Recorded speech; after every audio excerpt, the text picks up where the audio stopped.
welcome to Constitution Day celebration. This is going to be one of those events where I think some people will come in as we go and other people will probably talk to the league as we're going. That's completely fine, but we do want to respect your time and get moving because we've got some great minds gathered together on our panel, and I have a moderator extraordinaire that's going to get things going today. Without further ado, I'd like to bring up our Ombudsman, Jessica Houston, who will introduce herself and the rest of our panelists will go from there.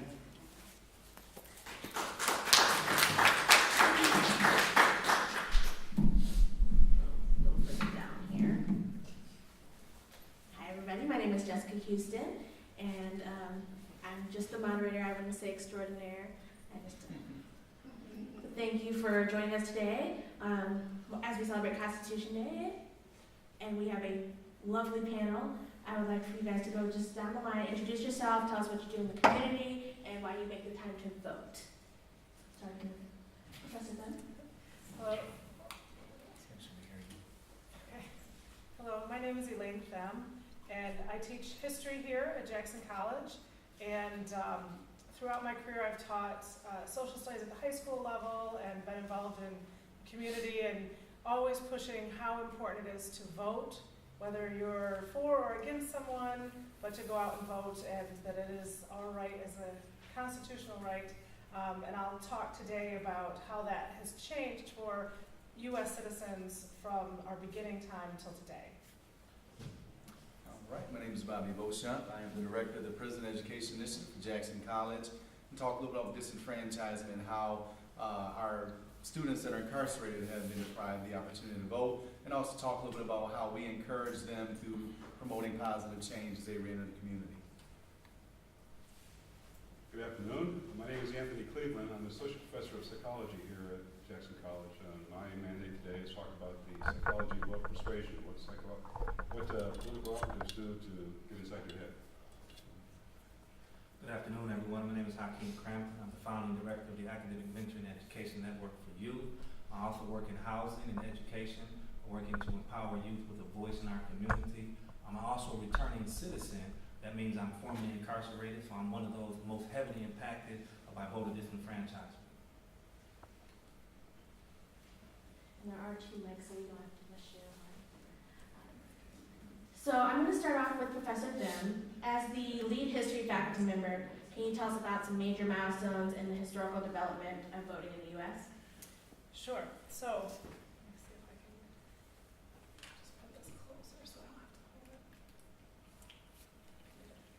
There you go. So I want to touch on a number of different time frames and how the voting rights of all U.S. citizens, and then to look a little bit closer at women, Native Americans, Asians, and African Americans, because each has a different story of being able to vote or not being able to vote, being prohibited from voting, even though the law said they should be able to.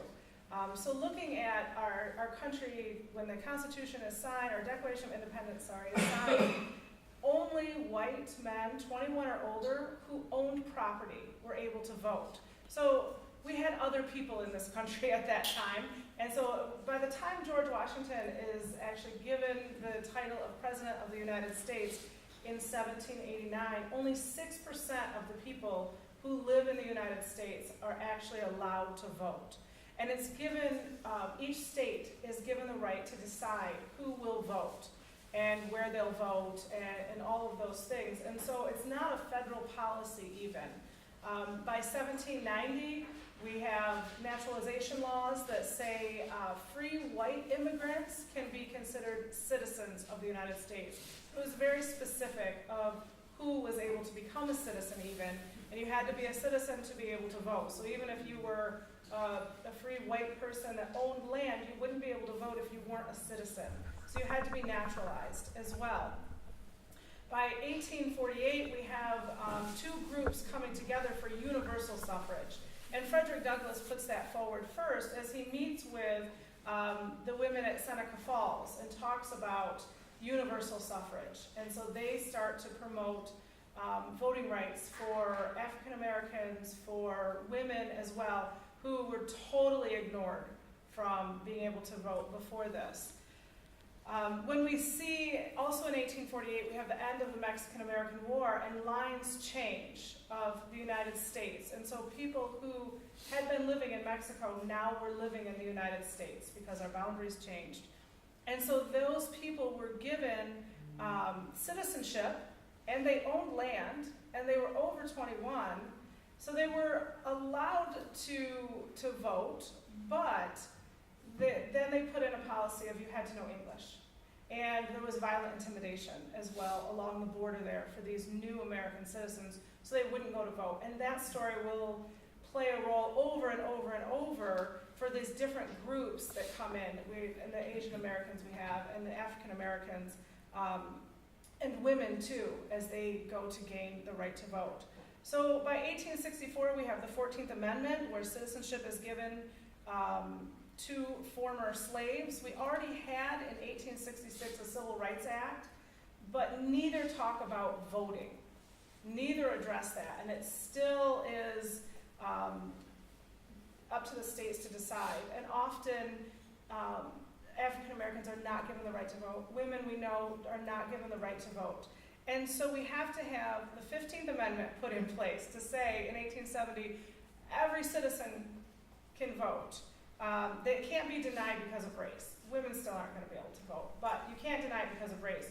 So we have the Jim Crow laws being put into place, which will affect more than voting, but some of those are, you have to pay taxes, you have to be able to read, you have to be able to, they have the grandfather clause put in, so your grandfather had to be a citizen. Well, if you're an African American in 1868 in the United States, or in 1870, your grandfather probably was not a citizen, probably was a slave at that time, in the South in particular. And so it disenfranchises people. They're not able to vote. Even when they go to try to vote, to register to vote, they are often face not only discrimination, but violence as well.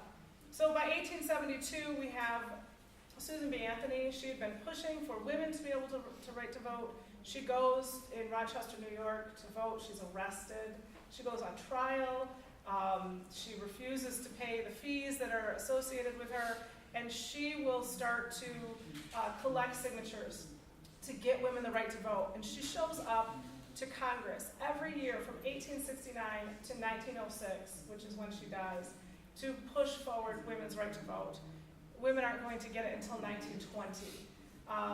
But in that same time period, we have Native Americans under the 14th Amendment. They're not considered citizens still, and they cannot vote. The Dawes Act gives them the right to citizenship if they say, we're no longer affiliated with this tribe, though. So they have to give up their Native American identity to be able to vote. Over time, they must apply for citizenship, just like an immigrant to this country from someplace else. Again, not giving them the automatic right to vote. They are prohibited in 1824, but by 1847, they're finally given the right to vote without any question. Shouldn't be, it depends on where they're going to go. But in New Mexico, we have a Supreme Court case where a man was not given the right to vote. He wins, and they have to be given the right to vote as citizens. Asian Americans over time were told you can't be citizens. We have the Chinese Exclusion Act. We have the act that says if you're Japanese in ancestry, you can't become a citizen of the United States. And any heritage, and that's in 1922, even before we have World War II, where we know there was more discrimination then. Filipinos were not allowed to become American citizens, even if they lived here, unless they served in the U.S. Navy for 3 years. Then they could. That was in 1925.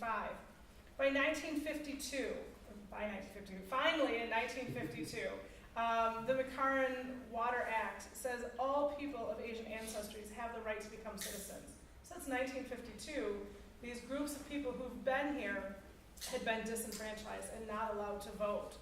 When we look at African Americans, we know that it was not easy to live in the South after the Civil War. Even though they're given the right to vote, they face so many challenges. In 1896, that's when the grandfather clause is officially put into effect in the South. And we see In 1896, 44% of African Americans were registered to vote. 4 years later, that goes down to 4%. So a huge, huge disenfranchisement. In 1926, we see state violence against African American women going to register to vote. Women got the right to vote in 1920. They go to register, and state election officials beat them to get them to go away and not to be able to register to vote. And so in the 1960s, we see large-scale movement to get African Americans the right to vote. We see many state officials refusing to allow African Americans to even register to vote, using taxes and literacy and intimidation throughout the South and in other parts of the United States as well. In 1965, the Voting Rights Act passes, and there should be no discrimination, no restrictions. All of it is finally declared. You cannot do this. You cannot say, there's a literacy test. And it really passes because of pressure from people being beaten when they go to try to register for vote. There was protest and pressure to finally put this into place, to say everyone should have the right to vote. And then we see in 1966 a huge push for registration after James Meredith is on his walk against fear for voting registration, and he's shot. And he's just walking. He's not protesting. I mean, it's a peaceful protest. He's shot. We see the next week have 4,000 African Americans go to register to vote, and they're not prohibited from it. And we start to see a real end. I'm not going to say there's not discrimination in voting today. We know there is, and these three are going to talk about a lot of that and what we see today. But we also, other parts in our voting rights. In 1971, 18-year-olds are allowed to vote. The age dropped because of the Vietnam War and pressure that if I'm going to be going off to fight in a war, I should be able to vote. We see finally in 1975, voting documents are printed in various languages and not just English, to allow more people to be able to understand what they're voting on. In 1993, this is when you can go to the DMV and you can register to vote while you're getting your driver's license, but also at different places of public assistance and disability services. They also have the voter registration there, so more people have the accessibility to even register to vote. And we see, and I know that they'll be talking about this, that we see the biggest disenfranchisement still is those people who were convicted of felonies that have been their rights limited. And we see that starting to change, but this is our biggest disenfranchisement still today. That they tend to be poor and people of color, and so we see this group still being pushed to the side. But with more education, we know people can go and register, but it depends sometimes on the state of how long they have to wait, and do they have to be through their probation, and really, taking those rights away. We also have more recently Help Americans Vote Act, which was trying to solve election inconsistency after we had a lot of different ways people could vote and what was acceptable in certain locations to try to make it equal throughout the country, that everyone has the same accessibility. But there's still a lot to be done for people to be able to practice their right to be able to go and vote in any election. Thank you, Professor Themm. I've taken a number of history classes over the years, and a lot of those things I didn't know, so I just learned a lot from just this little small section. And you touched a little bit about incarcerated populations, and so transitioning over to Bobby, could you tell us how voting rights have impacted our students who are incarcerated, or can impact them when they're released and things like that? You check that mic. Wow. So good they ain't have you mic'd up. Maybe I had my teacher do this on. First, I want to say Elaine did a phenomenal job. It was a great oral history presentation on our voter rights. That was absolutely great. So I'll just pick up the baton and move forward from where she left off. Just talk a little bit about our students that are incarcerated in the program. As it was mentioned through the Articles of Constitution, the federal government gave the states the right to enact laws in regards to voting. And so from there spawned a lot of, shall we say, how it was written down, criminal disenfranchisement. So in 1792, Kentucky was the first state to pass a law that basically said if you're convicted of a felony, then you would not be allowed to vote. And then many other states followed suit after that, which brings us up to today.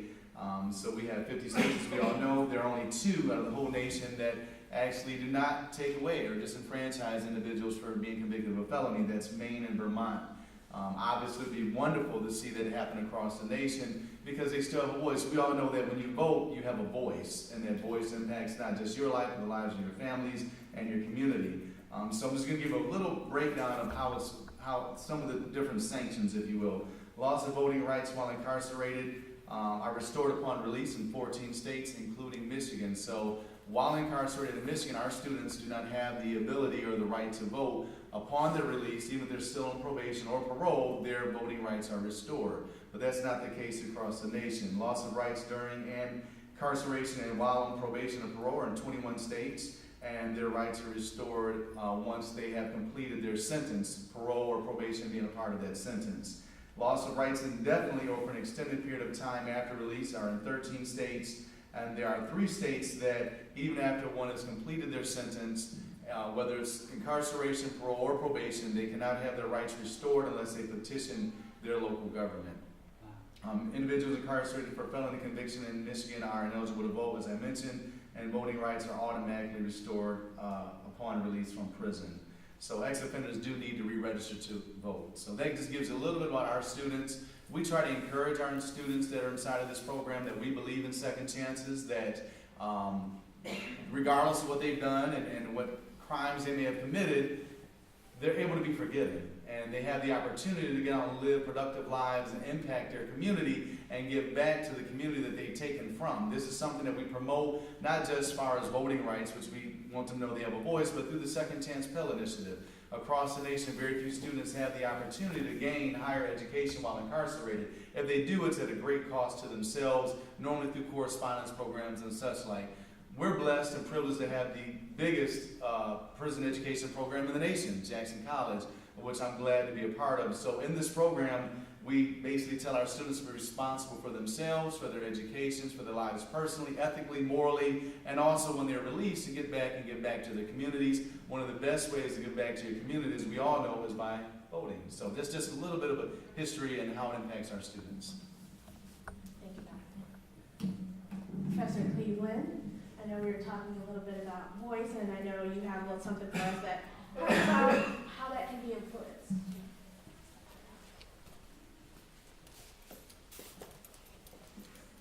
Raise this up a little bit. What are you trying to say? But I'm tall. Okay, we'll go with that. There you go. Is this your phone? It is. All right, good afternoon, everyone. Afternoon. Let's see here. Figure out my technology. So I've been asked to speak on the psychology of voter persuasion. And when I considered this question, 2 categories came to mind: socio-cultural factors as well as psychological factors. Both are important. I'm going to ignore the first because I'm a psychologist and I want to talk about psychology, which goes on in that 3-pound organ of yours that resides between your ears, the brain. But before we begin, we have to do a little theory and talk about what psychology is all about. It's a science, and it has 3 domains of the human condition which are a focus to us: behavior, cognition, and something referred to as affect or affective experience. Behavior is defined very narrowly as the voluntary or involuntary movement of the body, whereas cognition has a much broader definition. It involves the elements of perception, which is what the brain does with incoming sensory data. You know, what your eyes tell it, what your ears tell it, what your nose and your mouth and your skin. Perception is making meaning of your outside world. It is memory. I almost forgot there what it was, no pun intended. Memory, of course, is a neuropsychological phenomenon. It involves encoding data, storing data over time, and then retrieval of that information when it's necessary. It involves languages, which is what I'm demonstrating for you right now. I'm making sounds come out of my body, right? These sounds happen to be affiliated with the English language. If you understand the English language, you can understand these sounds, and therefore our brains can communicate one with the other. And then thought. And thought is a huge topic within psychology. In fact, it's so big that in our intro to psychology text, it's a whole chapter. Because thought involves reasoning, involves judgment, involves wisdom, critical thinking, intuition, and so on and so forth. And then finally, what's left over is that kind of mushy, subjective stuff that's associated with affect. Raw, primitive emotions, mood, and feeling states. The thing to remember about these domains is that they are interdependent. You cannot have one without the other. You can't have a behavior unless it's preceded by some type of cognitive process. You can't have, in fact, my colleagues in cognitive psychology would tell you that you can't have a cognition unless there's some type of emotion attached to it. And emotions, of course, generate conscious experiences. So this interdependent nature is something that is suspect to, I hesitate to use the word manipulation, but it can be influenced by political operatives, and that's what we want to talk about now. Because they are interdependent, I'm going to give you 3 examples of how I think political operatives work to influence your vote. The first one I want to talk about is in the domain of behavior, we are tribal creatures. Anthropologists and evolutionary psychologists would propose to you, their thesis is that in the beginning, it was me versus you. And then over time, the me's got together and decided that in this environment of scarce resources where all that matters is survival and reproductive success, that if we gather together and become an us group, we'll become more successful, and that happened.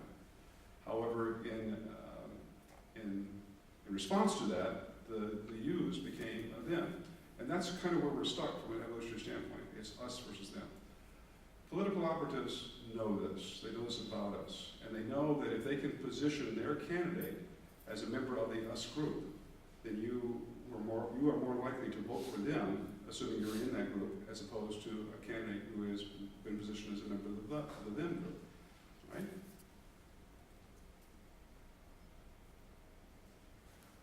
In the domain of conscious experiences, I want to focus on something which I find fascinating is the role of unconscious processes in our conscious awareness and in our conscious behavior. There's been a lot of research has been conducted lately on this, on the topic of implicit bias. No matter how progressive you might think you are, or tolerant or compassionate of those who are different from you, the research is overwhelming that there is this element of implicit bias, this unconscious bias. We have this bias that it affects the way consciously the way we think, the way we act, and of course the way we vote. We're not even aware of the nature of the bias. That's why it's called implicit. It may be of an ethnic nature, a racial nature, gender, socioeconomic status, or whatever the case might be. And of course the motivational power of raw emotions, in particular fear, anger, and disgust. The year was 1964, and I was 9 years old. Yes, I'm old. You don't have to remind me of that. I see that, I'm reminded of that every time I look in the mirror. I look at that old man and I say, where'd the kid go? No, what I really think is, where did the hair go? When I was in high school, I had hair that girls were jealous of. I mean, it was thick, it was wavy, it was absolutely gorgeous. But I digress.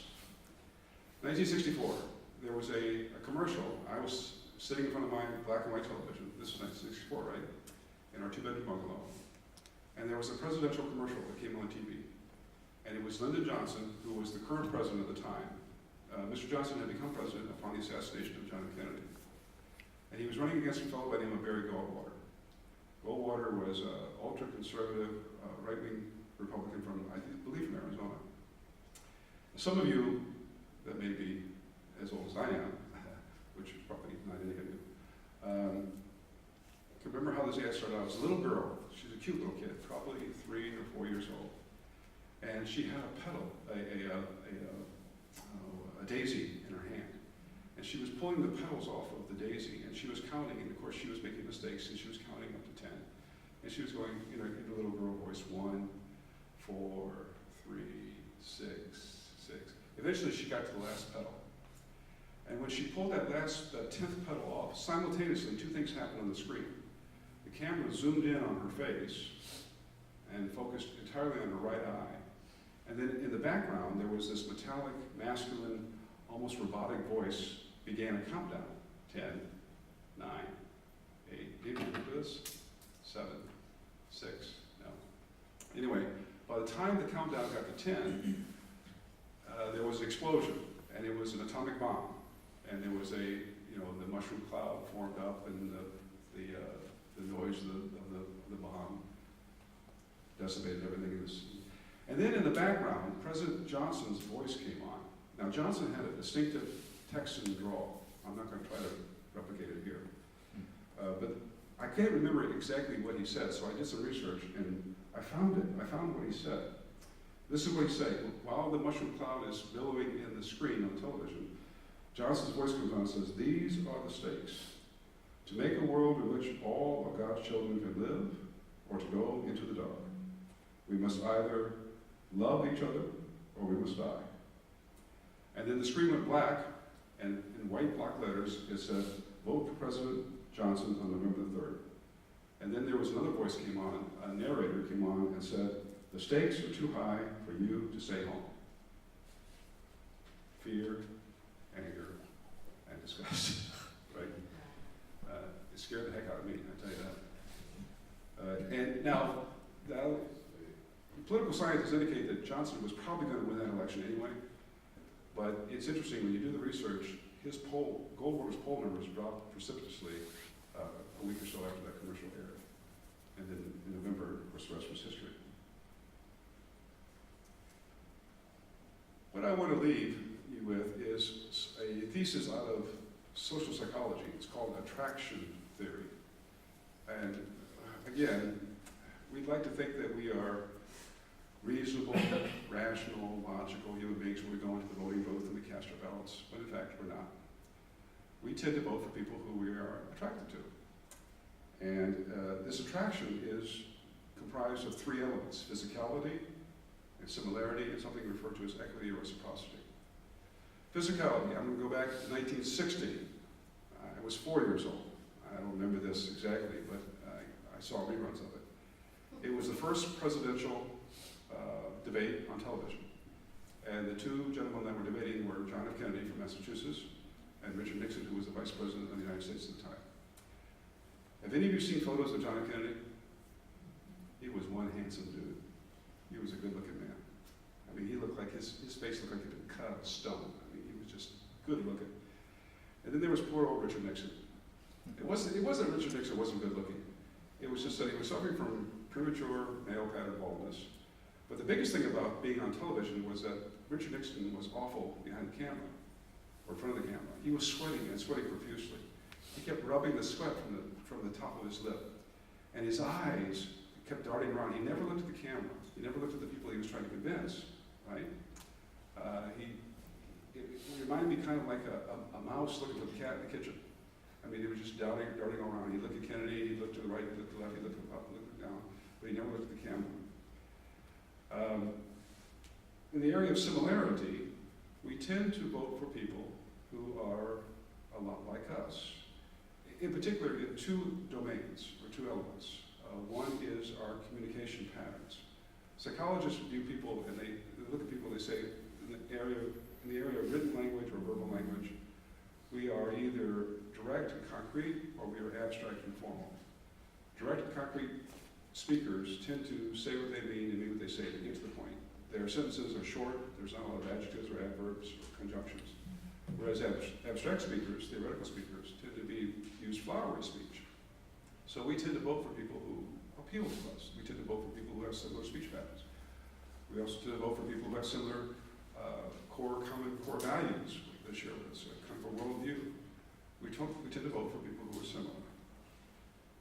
And politicians know this about us. They know that we vote for people who are like us, so they try to, of course, political operatives try to put people in front of you in the voting booth who are like you, and people who are dissimilar have a struggle, have an uphill battle.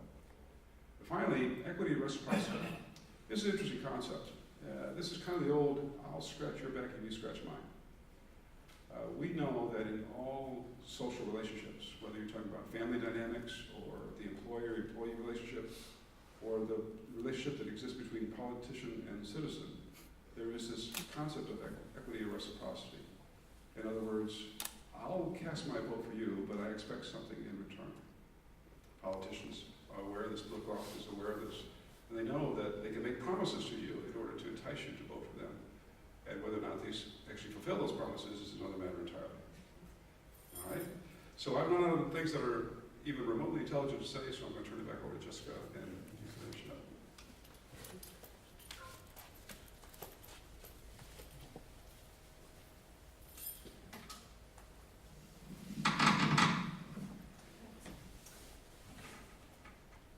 Thank you, Professor Cleveland.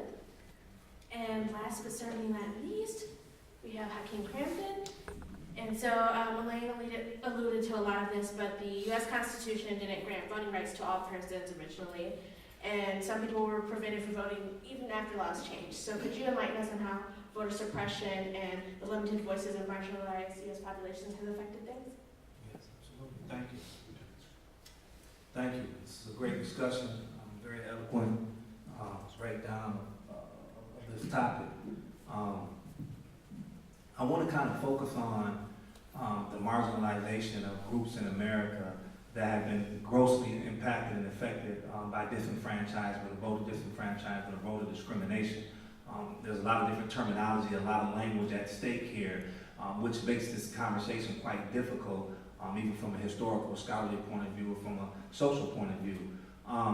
As pointed out, as she eloquently gave the history of citizenship in America, it really hits to the heart of what voting is all about, of being a citizen of a nation and having a say-so, having a role in the direction in which that nation proceeds in life. And you as a person, as a citizen, as a member of that society, utilizing your voice, utilizing your perspective, your membership, so to speak, to lend credence to and affirmation to the goals and objectives on which that society or nation seeks out. With being a citizen in America has been one of the most challenging and difficult things for all peoples. For the founding fathers themselves and the immigrants who even came here, the pilgrims that came here, trying to determine who and what they are and who we are as a people, forming a just and civil society to pursue our goals and our dreams at freedom.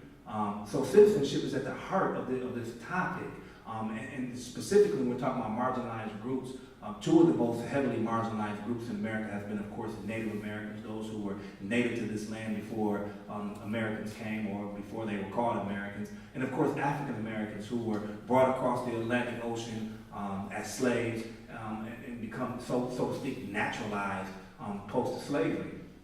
This citizenship has impacted the rights that people would then ultimately have up until this very day. And as she talked about the history of how marginalized groups have been impacted and how people have been intentionally excluded from this right, the citizenship right, you know, we really have to really talk about a real important word that is often neglected to be discussed, often hid from, we're often not courageous enough to really talk about racism, right? Because that is at the heart of, at the who is going to be a citizen, right? That only a certain select group of people are going to be a citizen. And of course, originally, it was only white males, a certain section of white males were included in the voter opportunity.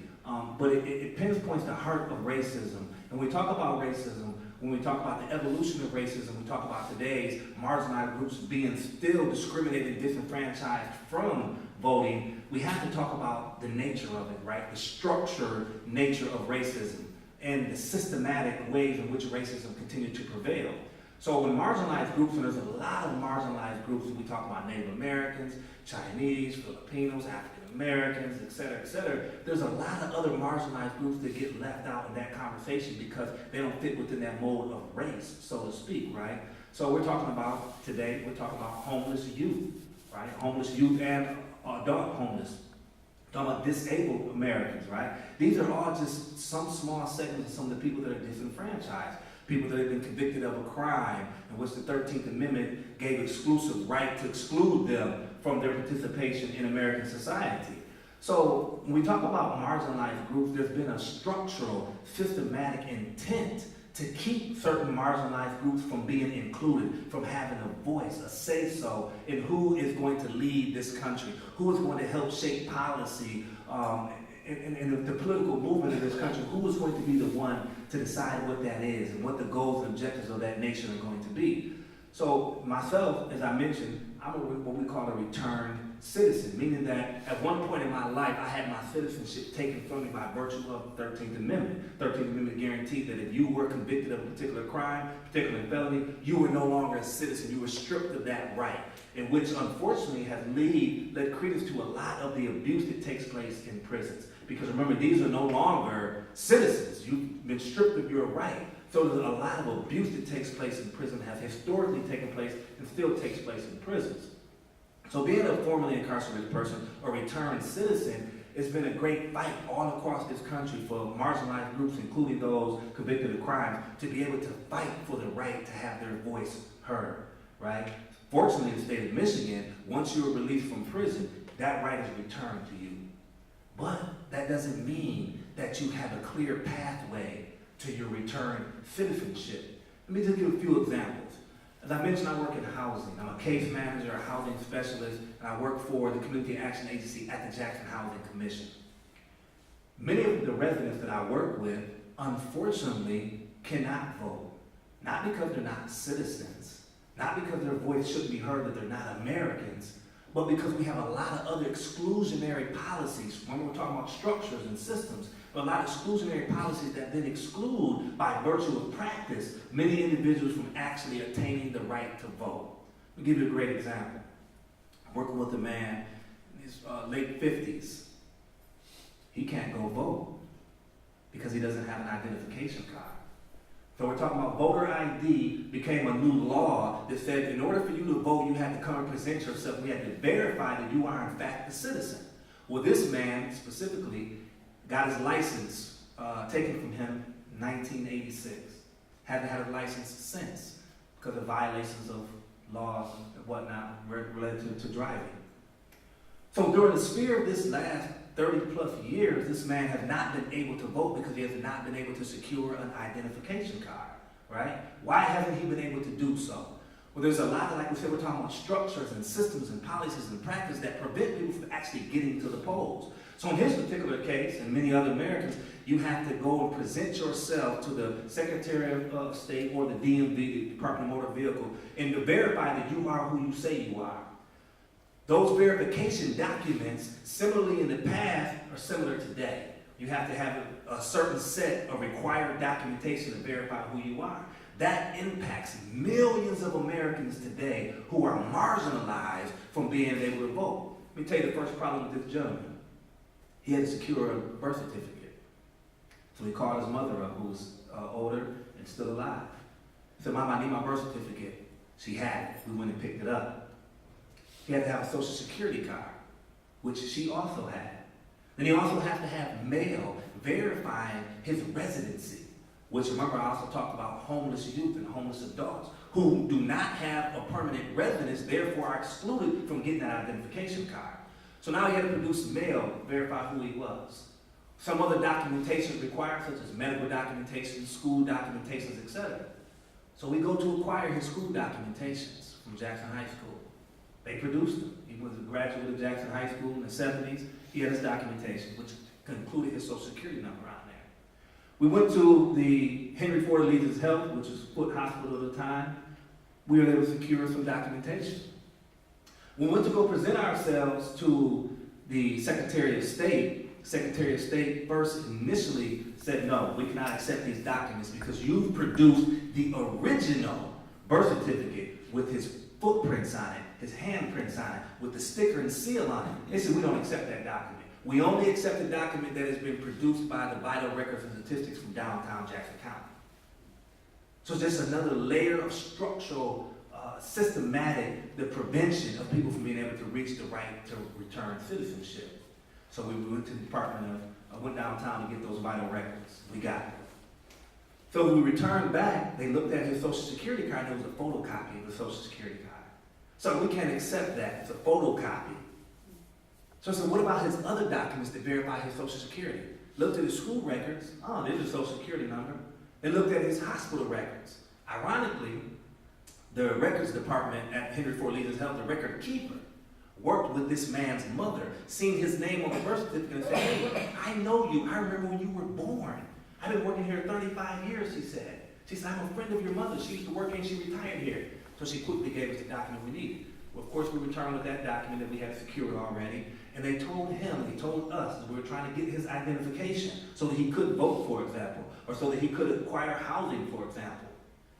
They said, when you go to the hospital, they don't ask for a Social Security card. You could literally tell someone, tell the office at the hospital that this is your Social Security number. So that does not verify your Social Security number. So now he was prevented and barred from getting his voter identification, from getting his ID. What we decided to do was go to another city, because this happens often in cities like Jackson. We went to another city with these same documents. We walked to the window. At the window was not a white American citizen, but it was an African American, whom, explaining to her our fight to get these identifications, she said to us, I'm going to prove this. She said, because this happens all the time, and whites are not gone through this process. Those are just one example of some of the structural and systematic policies and practices that exist that exclude marginalized groups from being able to obtain their returned citizen rank. And he wasn't even a convicted felon at all. So my point is that when talking about marginalized groups and talking about our citizenship, we have a long way to go with understanding how our Constitution affords us rights. Just because a law is written that gives us guaranteed affordable rights in language, other structural systematic policies and practices come into play that by virtue of the essence of this country's origins that was born upon that R word, that racism, right? That system in itself is still in play today and prevents large numbers of American citizens and other persons that have come here to become nationalized citizens from being able to achieve the right to citizenship and their right to have their voice included in this topic, in this important decision making of who is going to lead our country, who is going to shape policy that will impact the freedoms of all Americans. Thank you, Hakim. Taking a step back, I won't say a lot of years because really this is all rather recent history, but Article 1, Section 2 of the U.S. Constitution, which I know you guys all have your little pocket constitutions, established that humans who were enslaved would be counted as 3/5 of a person when determining the population of a state. So what were the ramifications of this being established at the time, and what are some of the lasting effects that we are dealing with today regarding the 3/5 compromise? Anyways. Humans who were enslaved were counted as 3/5 of a person when determining population and voting in the state. So I don't know if anybody has any information on what the ramifications of that was back when it was established and what are the lasting effects now. Well, the lasting effects now are, have it on this time.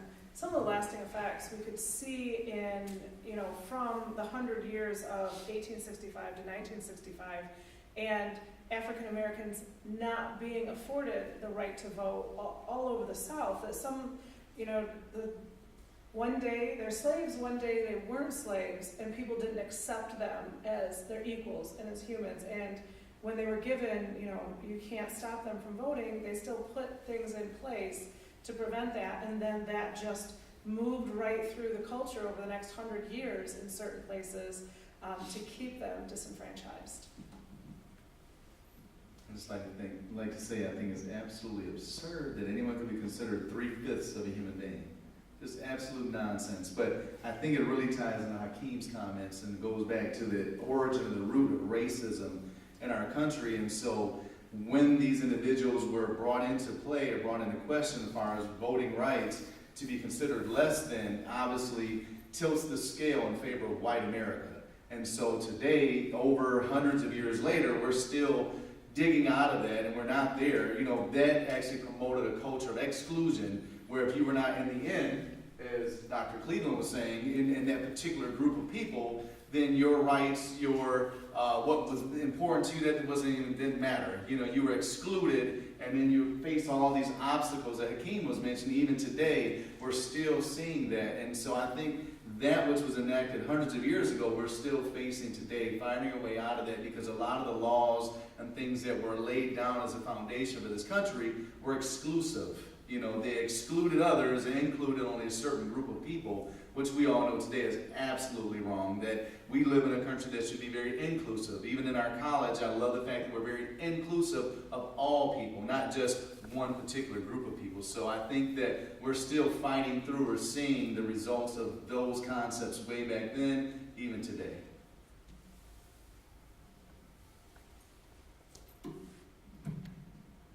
Another big thing that impacts voting is the U.S. Constitution establishing an electoral college. Can we talk about the benefits and drawbacks to using that system, and maybe historically why it was started? That's your question. Yeah. She wanted to call you out, but I did it with my eyes. Is this going to be the quiz?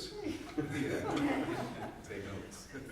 Well, the idea behind it was to ensure that no one part, and still today, it's often argued, to ensure no one part of the country is actually voting for the president, that it's more representative.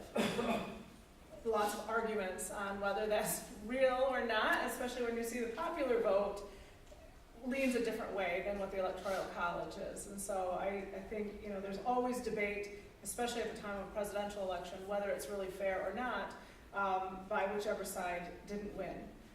And, you know, there are benefits, there are drawbacks to the Electoral College, but the idea behind it is for equality, or making sure it's representative, which is the basis of who we are, representative democracy, but then disenfranchises a lot of people as well.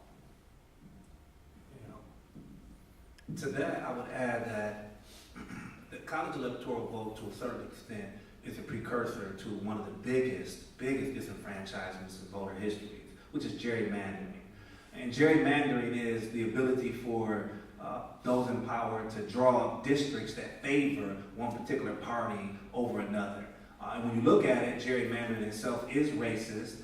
It's designed to exclude people's voice and vote. And so by comparing it as a precursor to gerrymandering, you have to understand that we've had in our history in which through the college electoral vote, someone won the presidency, whereas the majority of people in America actually voted for the loser. Thanks, I was going to ask about gerrymandering next, but you've covered it.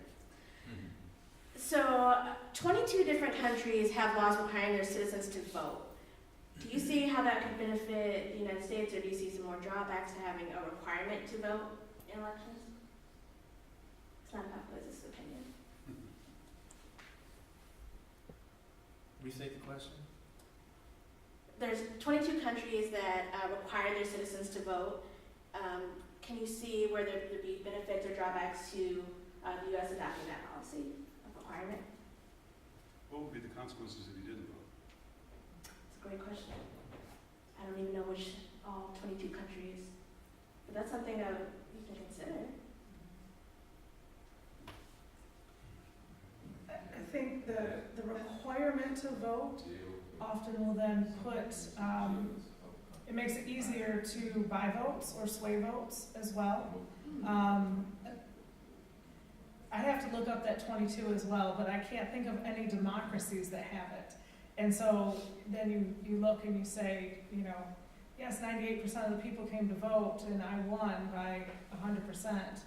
That's where it becomes a bad thing in the end. I do think maybe it should be moved in the United States to the weekend and have a Saturday or Sunday vote rather than on a Tuesday where more people could possibly make it. There's a lot of discussion around how to make it more equitable, but I don't know that requiring the vote is a good idea. Yeah, in that same respect, some countries do hold election days on the weekend or on a national holiday so that people are often able to do that. In lieu of a requirement to vote, it may behoove us to educate our youth on the importance of voting and the priceless privilege that this is to be able to have your voice heard, to be able to actually influence, social and political laws and policies that, that have impact on yourself and your posterity. So I think more or less educating our youth and our nation about the importance of voting. But one wonderful thing about being an American is that it is a choice, because you may go to an election and no party represents your beliefs. And so to be compelled to vote for someone who does not represent your beliefs would definitely not be good. So I think more or less educating and encouraging, such as the woman in back there already, we're encouraging people to register to vote and to get out and utilize that power they have in voting is great, but to force it would go against our faith as a country. It makes me think of something else relative to our Constitution, and that is the requirement that all people register for the military, right? It kind of makes me think about how much we really are forcing a democracy within our country, because of course if you don't register for Uncle Sam, so to speak, you can be charged.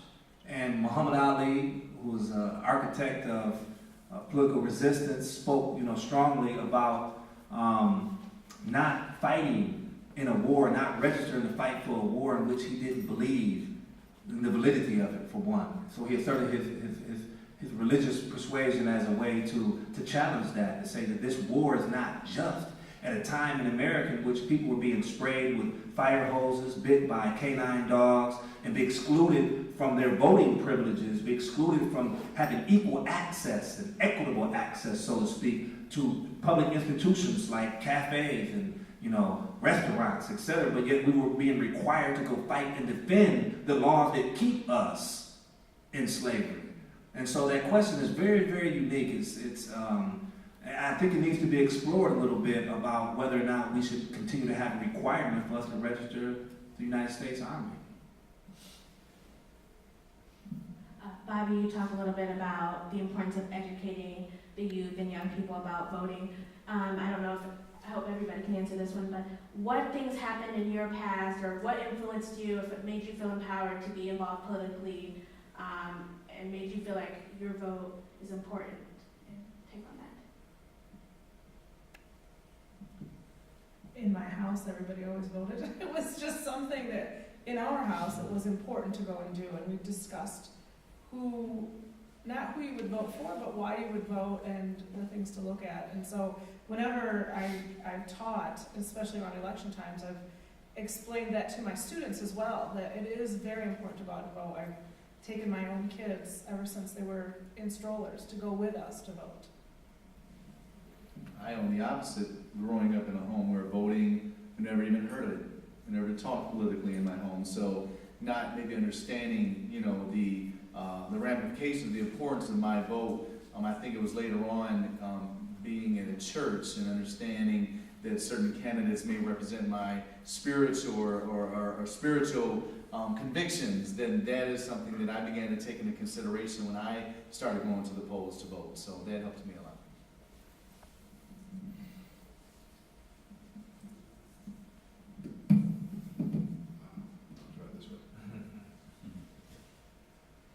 Well, I'm a student of history. I like history, in particular European history, as well as American history. And I think what my interest in history has taught me is how much sacrifice people have done for me and for my children, my grandchildren. And to me, voting is something that's almost sacred. I can't think of an election I've ever missed. Now, I can't say that I'm always well-informed and intelligent about who I'm going to vote for. There have been times when I've gone into the ballot area and it said, pick, there's 6 people running for the library trustees, and pick 2 out of the 6, and I look down at the list and say, I don't know who these people are. But I vote anyway. I think because I remember the sacrifice that that those who come before me have done in order to allow me that right to vote, give me the right to vote. Yeah, this is a heavily packed question for me. Being a member of a marginalized group that I have talked so much about, being perceived to be African American, although my mother is white, my father is black. That itself was another marginalized group, being biracial in America. But for me, coming from a long line in history, through my father's family, my father's lineage, being denied that right, being considered 3/5 of a man, 3/5 of a human, I lost my right to vote before I turned 18. When I was a young teenager, a young kid, I was always told that I was either going to be dead or in prison by the time I was 18. By the time I was 17, I caught a felony conviction in Ingham County being caught with a firearm. So before I even turned 18, I was already excluded from my right to vote. And coming from a population, an African American based population, in which we never really valued voting, although we should have, because traditionally and psychologically, we've given up hope that our voice or vote would really count or matter. So by the time I was 18, I was convicted again for 2 felonies, and I was sentenced to 45 years in prison. Fortunately for me, I was wrongly convicted, like many Americans are, and I won my freedom after 15 years. Returning home from the state of Wisconsin at the time, returning home to Michigan, Barack Obama was running for president. And I was so excited that I was going to be able to vote for the first time, but to vote for something that had been discussed and talked about throughout the infancy of my lifetime, that we would never see a black president. So my eagerness, my desire to vote was exacerbated by my own struggles that I had went through, and understanding what my forefathers had went through my father's lineage, had been denied and deprived and disenfranchised from the ability to vote. And here I was, had fallen victim to the criminal justice system, now having that right restored to me, and understanding the power of my vote, the power of my voice, how important it was to be included on that checkbox of who I was having a right to vote for. So it became very, very important to me, and that's why I encourage people, I encourage youth to participate, because their voice is so powerful. Because if you look at all the political movements, it was led by youth. Whether it was 18 to 35, it was a young generation. They led the movements. During the Vietnam era, during the civil rights struggle, Dr. Martin Luther King was a young man in his late 20s, mid to late 20s actually, when he became a central figure in our contemporary society, relatively a youth. And I think we fail to understand that, how important the youth's voice is in society, particularly when it's a marginalized group who've been heavily impacted by policies and structural systems that keep them from voting. I just have 2 more questions for you guys before I turn it over to the audience. So one of the ones I have right now is it's September. We have midterm elections coming up in November. And in general, in the U.S., the midterm elections only draw about 40% of eligible voters. So why do you think that is? And do you think that this year will be any different?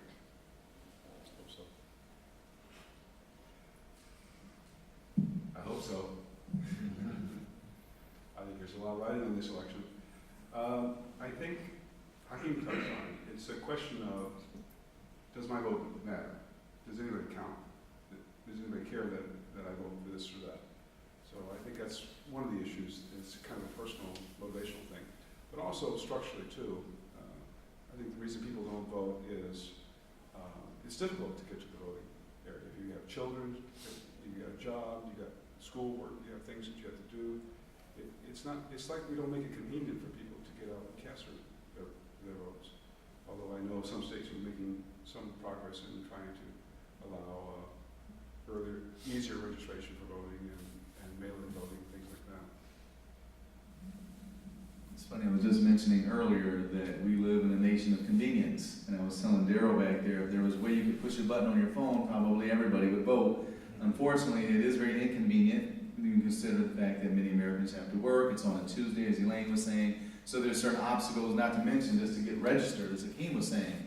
to be able to actually be able to vote. So I think that's what makes, the decline during certain elections. However, we all know over the last 2 years there's been a great deal of political unrest in our country.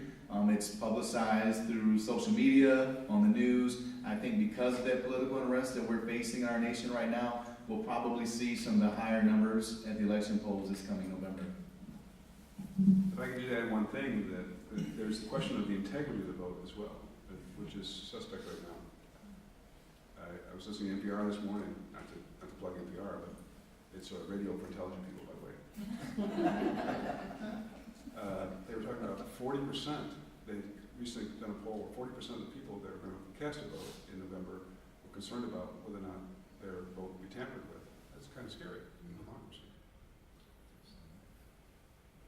And so the question I want to, Yeah, one final thought on that. Of course, I didn't intend to bring up a hotbed political discussion in our own local community, but this question kind of pinpoints it. Right now here in Jackson, Michigan, we have a 5th Ward Council election typically taking place tonight at City Council. And our 5th Ward previous council member resigned for reasons maybe known to the public. But to determine who is going to replace him is a very serious discussion right now, because because of our city's charter, right? Because of our city council's charter, the way it's written, structured, it kind of gives the power to the city council, to the remainder of the city council, to appoint someone to represent someone's community, whom these other city council members are not from. They're not from that particular gerrymandered, so to speak, segment of our community. And what has been said publicly is that we as a city council want to appoint someone that can work with us, who works within our goals, our objectives, our ideas, not the goals and objectives and ideas of that particular ward. The people's voice are now silenced in this moment, which should concern us all when we're talking about the right to vote here on Constitution Day. It's concerning us all that someone is being selected by them, who agrees with them, who is maybe bought by them, or whom has bought them, right? So it begs our attention in our own local community how important the vote is, particularly when that particular ward, or Council Ward 5, the people's voice is now silenced. So what hope does it give them that our vote matters? Right? Because they're not going to decide who's going to represent them on city council when some of the most critical policies are now about to be passed down in Jackson's city council. Some of the things that's going to impact all of us as we drive downtown and pay for parking or not pay for parking, for example. That's on the agenda. Downtown is in the 5th Ward. Bid on Mechanic Street is in the 5th Ward. Reed Manor Housing Projects is in the 5th Ward. Jackson High School is in the 5th Ward. Many policies are going to be enacted that are going to affect the 5th Ward, and the 5th Ward's voice is not going to be there. Instead, it's going to be someone whom the city council elects and appoints, whom agrees with them. Hakim, you said a very important word. You said many words, but this one, hope. So my last question is, what do you have to say to instill hope in our community, with our students, that their voice matters and that voting is important? What's a last driving factor there? I can do this. And I've been around for a while, and what I would share with my students, which I do share with my students, is that America has some sins for which we must atone. And we've got a distance to go yet before we're home, but we have made some significant progress. I can remember I was born into the Jim Crow South, where little black boys and little white boys and girls couldn't play together, couldn't do anything together. It was the law. The law was separate but equal. That law no longer exists. Now, did it eliminate all racism? Did it eliminate all prejudice, all bigotry? No, of course not. But we're making progress. My goodness, President Obama, biracial man, elected President of the United States. I never thought I would see that in my lifetime, but that's happened. So I would say, hang in there, don't give up hope. This is a great country, it's perhaps the greatest country on the planet. We're living in the greatest time that we've ever lived in the species, living longer, healthier lives. You want to see poverty, you've got to leave this country and go someplace where people are really poor. This country's good. It's a good place to live. And we have a good foundation upon which to build, but we've got a lot of progress. We've got a lot of things to do yet. So I would tell the young people, roll your sleeves up and get busy, get involved, and get active and make this country even better than what it currently is.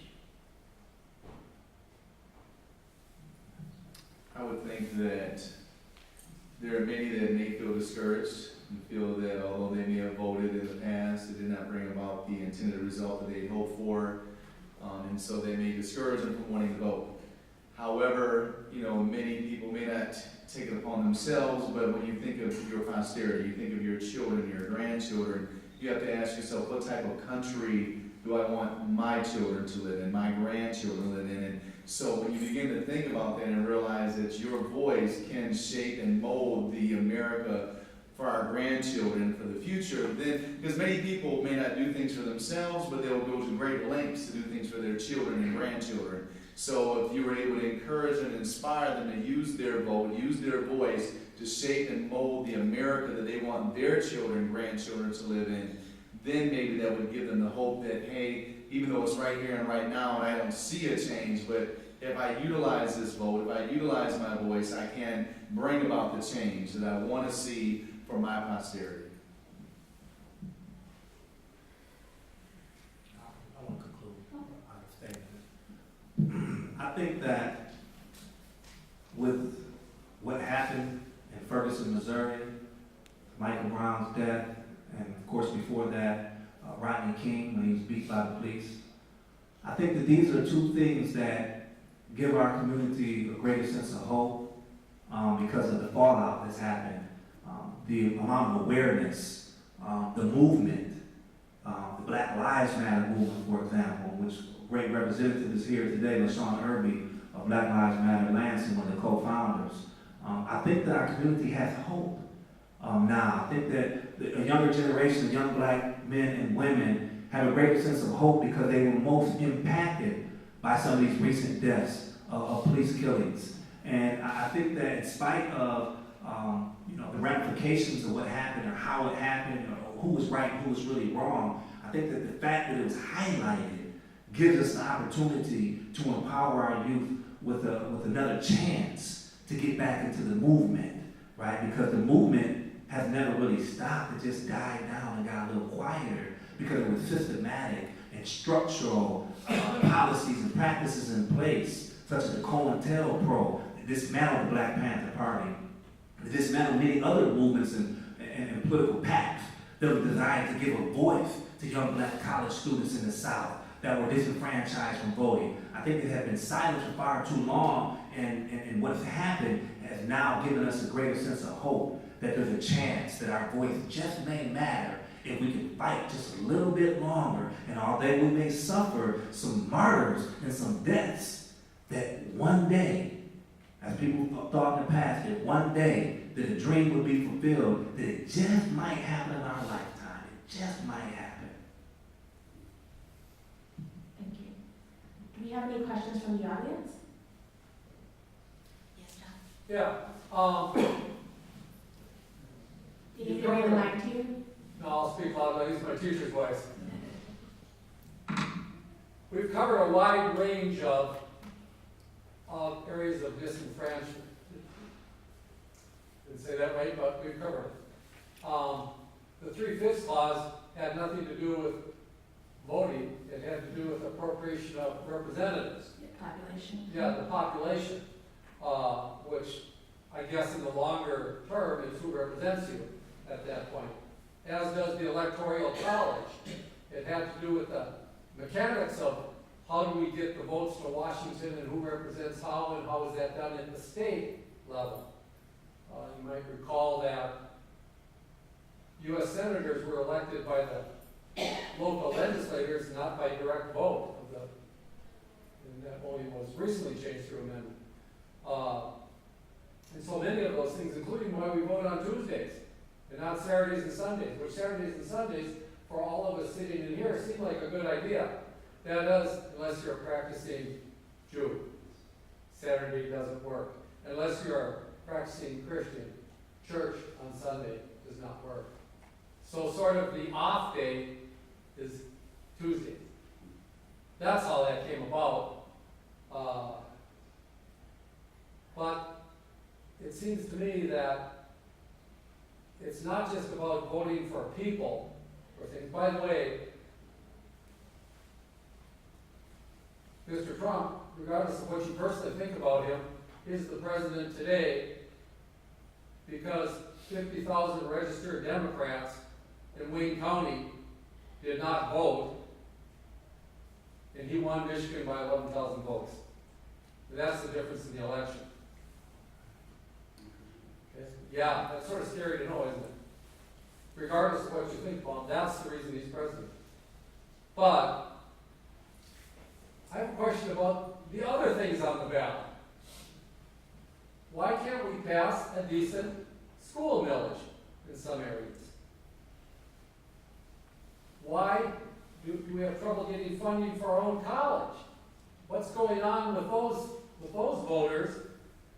I grew up in Minnesota, and if you needed to get something on the ballot and passed, you wanted to vote in a year that there was a contested sheriff's election, because that brought the voters out.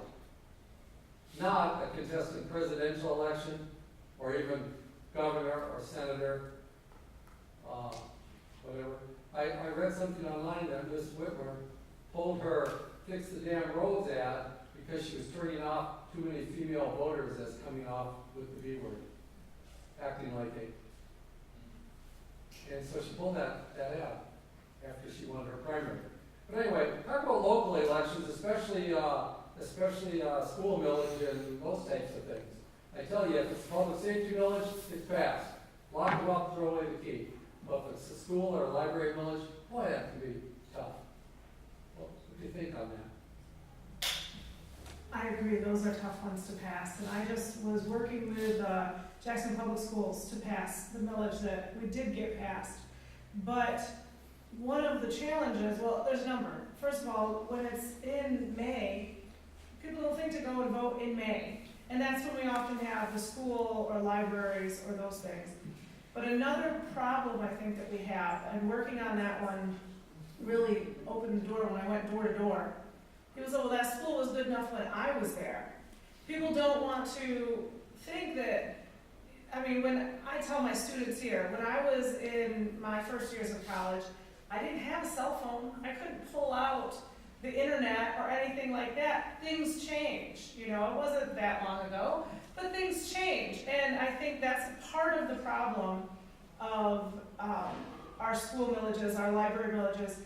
People are stuck at 18 years old in their mind and what was good enough for them. My kids are in elementary school and I hear grandparents coming in saying, why does my kindergarten have to come all day? My daughter went for half a day and look, she's fine. Well, we have other things kids need to learn, and people don't want to see education change. They think it was good enough for me, it shouldn't change. And that was, you know, 2 villages that should have passed for education did not. And that was their negative publicity from the other side, putting out, things don't need to change. They don't need to do this. We're fine. And that's part of the problem. And combating that is a challenge for the H's. Somebody's always against it, and when there are odd times to vote, it makes it harder. I think, it's John, right? Yeah. Yeah, John. I think there's an issue of reciprocity as well. People, you know, they vote for politicians, or they vote for schools, or they vote for libraries. They vote for things that they think that they're getting something in return. So I think I mean, it seems kind of self-centered, but unfortunately we humans are rather self-centered. The reason that it's not passing is because they don't see, like, they don't feel like they're getting anything in return for it. I mean, that's just my theoretical take on it. I don't know if that's, in reality, that's really why.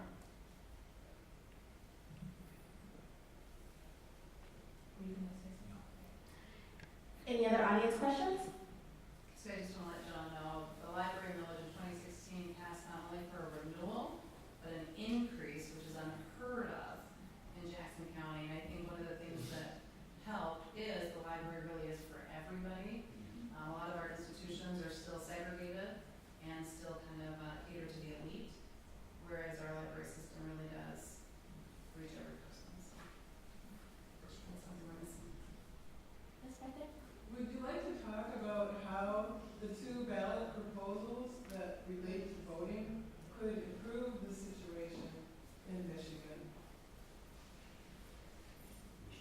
I don't know what they are. But I would love to speak. The gerrymandering and the no reason absentee and same-day voter registration. That's a good question. I think anything that actually facilitates going to the voting booth is probably a good thing. Gerrymandering, I've never quite understood that. I mean, to me, that's just political play. It's just setting up it's trying to create I'm trying to say the field of combat here unfairly. It's like playing football where the field is tipped on in one angle, and you're playing uphill. So I understand how it came to be, because people with political power get into positions and they want to maintain that. I understand that. But there's a lack of equity about that. There's a lack of equitable arrangements on that. I'm sure we can come up with a better way. Since I spoke so much about gerrymandering, I'll try to address this. One of the first political organizing initiatives that formerly incarcerated persons here in Michigan organized under the organization called Nation Outside, one of the first initiatives they got involved in was gerrymandering. And by design, it was structured for them to get involved with this ballot initiative to get it on the ballot so it can be wiped off, a law against it, so it can be no more gerrymandering. And it was first and foremost to give them an opportunity to get involved in the arena of political activism, because they were one of the most disenfranchised groups across America, not necessarily in Michigan, because like I said, when you return home from prison in Michigan, you have your right to vote restored if you can secure your identification, right? So that became a very important rallying call for formerly incarcerated persons or returned citizens to challenge that, because in the Detroit area, where a vast majority of African Americans who were disproportionately incarcerated here in Michigan were living, their regions were gerrymandered in so many different ways, and districts were divided up along different structures, right? And gerrymandering is such a unbelievable concept, political tactic is used that it's hard to understand how is there not a law against it, right? Because it's particularly what happened several years ago down in the Texas area where gerrymandering was very apparent. After one group won the election and got into power, they redistricted it up so they could stay in power, right? And so there was no reason to redraw district lines, to slice things and make them all crooked and non-reflective of the people who reside in a geographic area. For example, here even in Jackson, a portion of our district in Jackson is gerrymandered. Right? So a great portion of the south side community, the east side community of Jackson is in one district, whereas the west side of Jackson and Elby and Marshall's in a whole other district. It's like it's cut right across our lines. And when there's a group of people that share a geographic area, share commonality in their community, there should be no reason that they should be divided, because they're going to share the same goals, the same ultimate ideas and objectives about their future. Right? And I know you talked about another ballot initiative, which was, could you say that again? No reason absentee voting. No reason absentee voting, right. Same-day registration. Right, same-day registration. And that goes to a lot of what I was talking about earlier, relative to the difficulty in actually having your right to vote present, right? Because there's a lot of excluded people from voting, for example, when it comes to disabled. A lot of disabled people are unable physically to get to the polls. And so they have a right to cast their vote by absentee ballot. But how much are we investing in our community to educate them, to inform them of the processes by which they could then secure their vote through absentee ballot?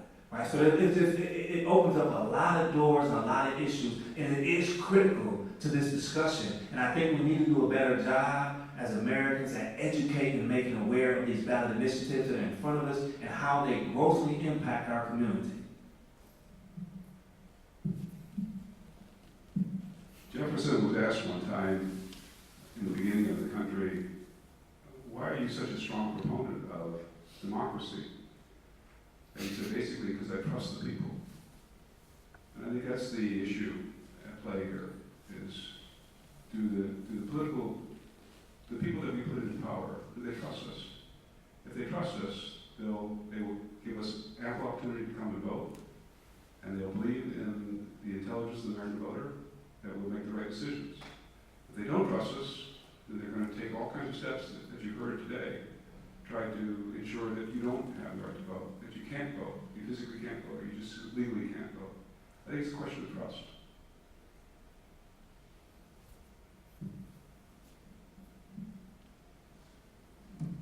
Well, I want to be respectful of everybody's time. I thank you all for joining us today, and I thank our illustrious panel for coming out and giving us some knowledge, some opinion, just a lot to think about over the next couple of months. Like I mentioned, midterm elections are coming up, and we have the League of Women Voters in the back who can help you register to vote. And yeah, everybody have a great, productive week. It's Monday, so I appreciate you taking a Monday out to come and talk to me and my friends today.